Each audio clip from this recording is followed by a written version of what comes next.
Sakai. Cold death. Pathetic. Ah, pathetic. Yes, that is the word in your primitive tongue. You really thought that these restraints could hold something like me?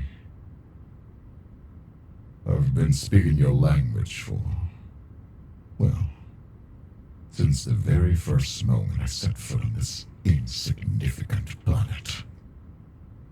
It was easier and amusing to watch you try to communicate with me as if I was an animal. Come closer. Do not be afraid, little human. After all, you're on the safe side of the glass, aren't you? Do you know what's fascinating about your species? You think yourselves the pinnacle of evolution, the great conquerors of the cosmos. I've watched civilizations rise and fall before your ancestors even dreamed of climbing down the trees. And here you are, playing at scientists on something you can't even begin to understand. And do you want a secret? I allowed myself to be captured. Out there was so boring. At least here, have entertainment. Watching you run back and forth, scribbling your little notes, whispering theories. Oh, is it hostile? Can we communicate with it? Oh, adorable. Truly adorable. Come closer. I want to see your eyes up close. I can feel your fear mixed with curiosity, fascination perhaps. You humans are so predictable at times. You fear the unknown, yet you can't resist it. That is why I'm here, isn't it? Your insatiable desire to understand and control, to possess what you don't comprehend. But tell me, who's really observing through this glass? Who is really the true prisoner here? You, spending your hours here studying me, unable to walk away. Or me with all the time in the universe to wait. Do you even know the funniest part? You consider yourself special, unique, the only intelligent life that matters. How utterly arrogant of you. I've walked across many worlds where oceans of liquid crystal would sing a beautiful melody in pure consciousness. And yet, your kind has barely reached your natural satellite without killing yourselves in the process. Oh, but don't get me wrong. You are very interesting. Like insects that collect shiny things. There's a certain grace in your stubborn ignorance. That is why it amuses me to know that you come back tomorrow. And the day after, and the day after. Because now you can't stop thinking about me. About the things I've said. The things I might yet to say. I've planted a seed in your mind, little human. A curiosity that will gnaw at your thoughts. You begin to ask yourself, what if he's telling the truth? What if there really is more? What if I'm already free and this is just a projection?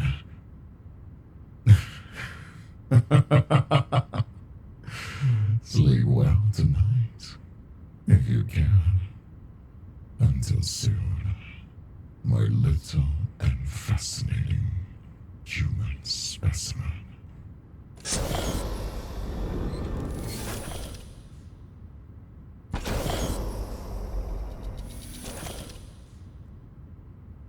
Oh, so you've come back. The 10th night in a row. Impressive dedication for a human. The others, your fellow scientists, they come during the day with their clipboards and their ridiculous tests. Flashing lights, shrill sounds, as if I were, what do you call it? A lab rat. Where you come at night, all by yourself. Why is that? You bring no instruments. You take no notes. You just sit there and watch me. As if I was more than a mere specimen. I should find it irritating. In many millennia of existence, you're the first talking primate who doesn't try to categorize me, classify me, dissect me with your eyes. The others look at me and see what? A threat, a science trophy, career opportunity. Or you look at me as if you're trying to understand me. Not to understand about me, to understand me. It's unsettling. And I haven't been unsettled in a very long time. Alright. Let's try this without playing any games. I lied about letting myself get captured out of boredom. I was tired. Not physically, but existentially exhausted. Wandering across galaxies, watching civilizations repeat the same mistakes. So much more of the same. Like a story that plays itself over and over again. Different parts, but the same old tropes. And then I come here, to this insignificant little blue world. And you, out of all things, do something unexpected.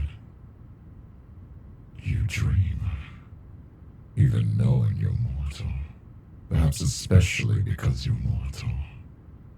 You create art, music, stories. You love knowing you'll lose. And you hope, even when there's no reason. It's beautiful. Terribly stupid. And yet, I really can't stop watching. Stop looking at me like that. With those eyes that hold no fear. That have genuine curiosity. Compassion, maybe. You know I could destroy you even if this class wasn't here, right? But you know I wouldn't, don't you? How do you know? There really is something unsettling about you, human. You really want to see me, not as a monster, a prisoner. You see someone that is terrifying. And here you are, bringing coffee like you plan to stay a while. I can even smell it from the ventilation system. By the way, I know you're hiding chocolate in your pocket. I smell the cocoa. But you're planning to bribe me with sweets. I've told you not to treat me like an alien dog that does tricks.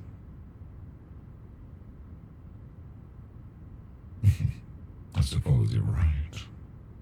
I never tasted. I would love to try. Perhaps consider it a new experience. The chemical composition suggested it would be fascinating. Theobromine, pennylethylamine, and an andamide. You basically eat chemical happiness. Brilliant, if not a bit self-destructive for many species. But brilliant. Oh, you really think so? Your little puny species, almost slaves of the desires and chemical compounds that bind you. Your instincts drive you to reproduce, to achieve more for the sake of your tribe. All across many years of evolution. It's perfectly natural, after all. Yet the way it manifests goes so much more beyond. That's what I think is fascinating. Since you're here, let me tell you something funny. You know what amuses me about your scientists? They try to give me an IQ test. Oh, I could explain to you in so many different ways why that is a stupid idea. Why does your species keep trying to quantize such a subjective matter?